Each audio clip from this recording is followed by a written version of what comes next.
कदीम मिस्र के ये इहराम कैसे बनाए गए हैं। गीजा के अजीम इहराम तारीख की सबसे हैरत अंगेज इंसान साख्ता यादगारों में से हैं। उनकी तामीर उस वक्त हुई जब मिस्र दुनिया की अमीर तरीन और बाअसर तहजीबों में से एक था। बादशाह या फिरौन कदीम मिस्री तहजीब में एक मुनफरिद किरदार पर काबिज था, जैसा कि उनके बड़े पैमाने से जाहिर होता है। अगरचे इहराम की तामीर तीसरे खानदान के आखिर में अरूज पर थी और तकरीबन 6ठी सदी कबल मसीह तक जारी रही। वो दर हकीकत पुरानी सल्तनत के आगाज से 4ठी सदी कबल मसीह में टॉलेमाइक के दौर के अख्तिताम तक तामीर किए गए थे। मिस्र के ये दीव हैकल इहराम हजारों साल बाद भी हैरत अंगेज हैं। वो हमें दिखाते हैं कि कदीम मिस्र कितना हैरत अंगेज था। क्या आप जानते हैं कि कदीम मिस्री इहराम सूरज की रोशनी में कैसे लगते थे। गीजा में इहराम बनाने वाले लोग चाहते थे कि वो इतने हैरत अंगेज हों कि वो पूरे शहर को खास और रोशन महसूस करें, जैसे सूरज की तरफ से किसी जादुई जगह की तरह। इहराम अपने हमवार चमकदार चूना पत्थरों के अतराफ के साथ पहले ही बहुत खूबसूरत थे, लेकिन उन्हें मजीद चमकदार बनाने के लिए उनके ऊपर एक खास किस्म की नोकदार टोपी बनाई गई, जिसे इहराम कहते हैं। ठूस ग्रेनाइट से बना एक कैप स्टोन और सोने जैसी कीमती धात से ढका हुआ है। एक तैयार शुदा इहराम इब्तदाई तौर पर चमकदार सफेद होगा, जिसमें सोने की पत्ती ढांचे के ऊपरी हिस्से को ढांपती है, जिससे सूरज की रोशनी मुनाकिस होती है। इहराम रोशन सूरज की तरफ इशारा करते हुए दीव हैकल ट्रायंगल की शक्ल में थे। इहराम की चोटी इंतहाई खास थी। फिरौन का नाम उस पर एक चमकदार ताज की तरह सोने से लिखा हुआ था। जिन लोगों ने इहराम बनाए थे वो चाहते थे कि हर कोई ये सोचे कि फिरौन बहुत खास था, सूरज देवता की तरह। उनका ख्याल था कि सूरज जिंदगी देता है और पिरामिड उसकी तरफ इशारा करता है। यहाँ तक कि उन्होंने एक चमकदार सूरज की किरण की तरह सबसे ऊपर सोने पर फिरौन का नाम भी लिखा। इस बात पर बहस करने से पहले कि ये ताकतवर ढांचे उस वक्त के दौर में कैसे बनाए गए, आइए हम आपको बताते हैं कि ये इहराम किसने बनाए हैं। यूनानी मुअर्रिख हेरोडोटस के मुताबिक अजीम इहराम की तामीर के लिए 1 लाख मजदूरों की मेहनत दरकार थी, जिसे मुकम्मल होने में 20 साल लगे।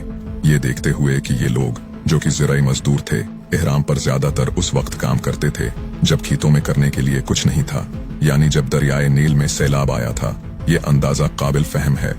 माहिरीन आसार कदीमा का ख्याल था कि हर साल सिर्फ चंद लोग ही गीजा नामी जगह का दौरा करते थे, लेकिन बाद में उन्हें ऐसे सुराग मिले जिनसे जाहिर होता है कि शायद कुछ लोग वहां सारा साल रहते थे। लिहाजा कहा गया कि 20,000 मुलाजमीन बशमूल नानबाई, डॉक्टर, पादरी और दीगर मुआविन अमला काम मुकम्मल करने के लिए काफी होते। 3 मुख्तलिफ फिरौनों ने अपने शाही मकबरे गीजा के इहराम में बनाए थे। चौथे खानदान के दूसरे हुक्मरान खूफो के पास ग्रुप का सबसे शमाली और कदीम तरीन इहराम था जो उसके लिए बनाया गया था। ये तीनों में सबसे बड़ा है और अजीम इहराम के नाम से जाना जाता है। खिफरे चौथे खानदान के 8 बादशाहों में से चौथा फिरौन, जिसने अपने आइजाज में दरमियाना इहराम तामीर करवाया था। आखिर में मिस्र में हुक्मरानों के चौथे ग्रुप के 5वें नंबर का बादशाह मेनकोरे ने गीजा में आखिरी इहराम तामीर करवाया। ये सबसे दूर जनूब में वाक़ है। ये खूफो और खफरे इहराम से काफी हद तक छोटा है। ये इहराम 481.4 फुट या 147 मीटर और 471 फुट या 143 मीटर बुलंद है, जबकि आखिरी इहराम 218 फुट या 66 मीटर लंबा है। ये इहराम कैसे बनाए गए उसके बारे में अभी भी काफी हद तक मुनासिब रद्द अमल की जरूरत है। मुमकिन है कि मिस्रियों ने ईंटों, मिट्टी और रीत से बने एक ढलवान और आसपास के ऊंचे किनारे का इस्तेमाल किया होगा, जिसे ऊंचाई और लंबाई में बढ़ाया जाता था जैसे जैसे पिरामिड ऊंचा होता गया, और इसी पर पत्थर के ब्लॉक्स को रोलर और लीवर्स की मदद से खींचा जाता था। ज्यादातर मिस्री माहिरीन इस बात पर मुत्तफिक हैं कि रैम्प ब्लॉक्स को उठाने का सबसे ज्यादा अमली तरीका है, लेकिन वो ये भी मानते हैं कि ये एक नाकाफी हल है जिसे किसी और टूल से मुकम्मल करने की जरूरत है। गीजा के अजीम इहराम और देगर इहराम में रैम्प के इस्तेमाल के आसार कदीमा के सबूत शामिल हैं। लीवर्स रैम्पों को सहारा देने के लिए सबसे ज्यादा इस्तेमाल होने वाली तकनीक है। कुछ मुअर्रिखीन कहते हैं कि पिरामिड के इर्द गिर्द बैरूनी रैम्प थे जिनकी मदद से ब्लॉक्स को ऊपर की तरफ घसीटा जाता था। जैसे जैसे पिरामिड ऊंचा होता गया, साइंसदानों को इहराम के गिर्द बड़े रैम्प नहीं मिले हैं, इसलिए ऐसा लगता है कि उन्होंने उन्हें इस तरह बनाया हो। एक बेहतर अंदाजा ये है कि उन्होंने छोटे रैंप बनाए जो लंबे होते गए जैसे जैसे इहराम लंबा होता गया। यहाँ पत्थर उठाने का तरीका ये है कि उनको आहिस्ता आहिस्ता ऊंचा किया जाता था। जैसे पत्थर को एक तरफ से उठाते थे, फिर नीचे लकड़ी या पत्थर का एक पुतला ठोंस देते थे। यही काम दूसरी तरफ के साथ भी करते थे। इस तरह पत्थर आहिस्ता आहिस्ता ऊंचा होता जाता था। कुछ लोगों का ख्याल है कि वो बाहर की तरफ एक छोटी सैधी ढलान बनाकर नीचे वाले पत्थर ले जाते थे, फिर ऊपर वाले हिस्से के लिए उन्होंने अंदर ही एक नई ढलान बनाई। इस ढलान को सबसे नीचे से शुरू किया गया था।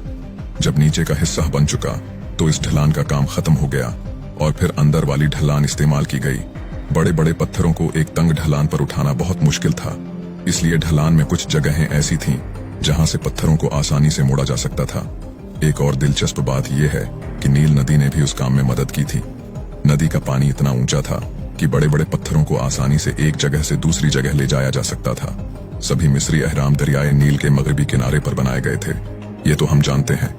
ये एक ख्याली कहानी है कि कदीम मिस्री लोगों ने अहरामों को कैसे बनाया होगा। ये एक दिलचस्प नजरिया है, लेकिन शायद हकीकत से कुछ मुख्तलिफ। नीचे दिए गए कमेंट सेक्शन में आप अपने ख्यालात बता सकते हैं कि आपको क्या लगता है कि उन अहरामों को कैसे बनाया गया होगा।